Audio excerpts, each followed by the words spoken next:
अस्सलाम वालेकुम नाज़रीन, ड्रामा सीरियल नकाब की आने वाली एपिसोड बहुत इंटरेस्टिंग होने वाली है। जैसा कि ईमान और बिलाल की शादी हो चुकी है और तैमूर को पता चल चुका है कि बिलाल जिंदा है और अब बिलाल को मारने और ईमान को बेवा करके हासिल करने के लिए वो कुछ भी करेगा, इसीलिए तो उनके वलीमे पर पहुंच जाता है पूरी प्लानिंग के साथ। तो जैसा कि हमने लेटेस्ट एपिसोड्स में देखा कि ईमान की बातों ने बिलाल को काफी ज्यादा हर्ट कर दिया था और वो नाराज भी हो जाता है और ईमान को उसके मुंह से ये सब सुनकर कि वो इससे बहुत मोहब्बत करता था, तब ईमान को गिल्ट होता है कि उसे बिलाल के साथ इतना रूड नहीं होना चाहिए था। वो जिस तरह से हर बात पर हाइपर हो जाती है, बिल्कुल ऐसे ही उसने बिलाल के साथ बिहेव किया और अगले दिन जब अपनी इस गिल्ट का अपनी माँ के सामने इजहार करती है कि कल बिलाल ने जिस तरह से मेरा हाथ छोड़ा था तो मुझे बहुत बुरा लगा था और मैं इस बात पर उससे नाराज भी हो गई थी। इस पर उसकी माँ उसे समझाती है कि सारी की सारी सिचुएशन तो तुम्हारे सामने थी और बिलाल ने जानबूझकर ऐसा कुछ नहीं किया होगा, तुम्हें तो इस मामले को वहीं पर खत्म कर देना चाहिए था।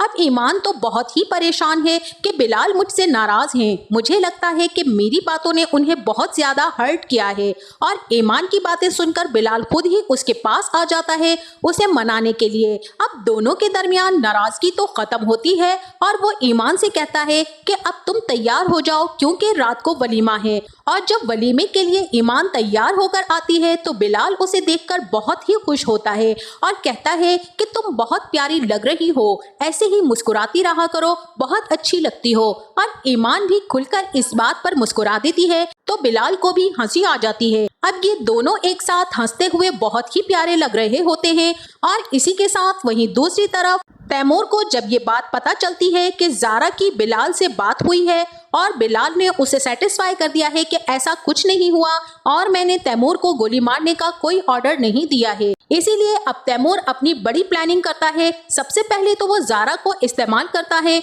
जैसा कि कल के रिव्यू में बताया गया था कि ज़ारा जब आहत की वजह से सारी रात हॉस्पिटल में रही और अगले दिन ही उसकी तबीयत बहुत ज्यादा डाउन हो गई थी, उसे भाई के वलीमे पर भी जाना था और तैमूर उसकी ये हालत देखकर परेशान हो गया कि तुम्हारी तबीयत मुझे ठीक नहीं लग रही है, चलो तुम मेरे साथ हॉस्पिटल, मैं तुम्हारा चेकअप करवा देता हूँ क्योंकि तुम अपना आजकल बिल्कुल ख्याल नहीं रख रही हो।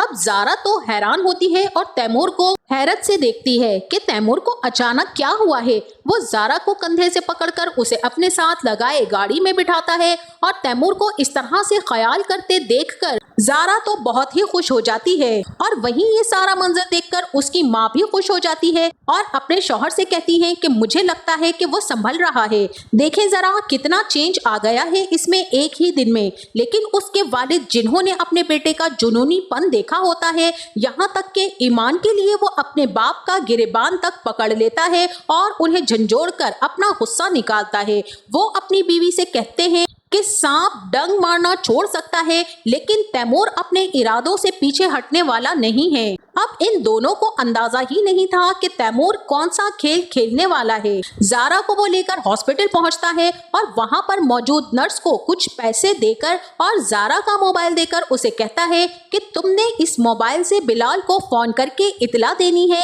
कि ज़ारा की तबीयत बहुत ज्यादा खराब है और वो इस वक्त हॉस्पिटल में जिंदगी और मौत की कश्मकश में है और जिस टाइम मैं तुम्हें कहूँगा उसी टाइम तुमने फोन करना है। अब नर्स तो तैमूर की बातें सुनकर समझ जाती है, लेकिन वो ये पूछती है कि आपकी मिसेस का क्या करना है, जिस पर तैमूर कहता है कि इसका जो मर्जी करो, चाहे इसको बेहोशी का इंजेक्शन लगा दो और चाहे इसको थोड़ी देर ऐसे ही रहने दो, कुछ भी करो, इससे मुझे कोई सरोकार नहीं है, लेकिन इसे हर हाल में तुम्हें हॉस्पिटल में रोक कर रखना है। वो अपनी प्लानिंग के मुताबिक ही सब करके हॉस्पिटल से निकल जाता है और ज़ारा तैमूर को ढूंढती ही रह जाती है कि वो कहाँ चला गया है मुझे इस तरह से हॉस्पिटल में अकेला छोड़कर। और नाज़रीन, इसी के साथ वहीं दूसरी तरफ वलीमे के फंक्शन पर बिलाल और ईमान की एंट्री होती है।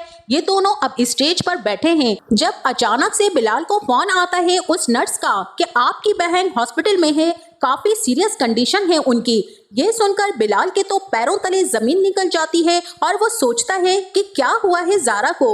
अब वो स्टेज से उतरकर भागता हुआ हॉस्पिटल जाने के लिए जैसे ही अपनी गाड़ी में बैठता है, तभी ही तैमूर, जो कि मुंतजिर था बिलाल के निकल जाने का, तो तैमूर पहुंच जाता है हॉल में सबके सामने। उसे देखकर तो ईमान खड़ी हो जाती है और बहुत ही गुस्से में उससे कहती है कि तुम्हारी हिम्मत कैसे हुई यहाँ आने की। अब इस पर तैमूर बहुत ही ढिठाई से मुस्कुराते हुए कहेगा कि तुम तक पहुँचने के लिए हिम्मत की नहीं बल्कि मोहब्बत की जरूरत है। कल आहत ने तमाशा लगाया था बारात पर सब मेहमानों के सामने और आज वलीमे पर तैमूर पहुंच गया है तमाशा लगाने।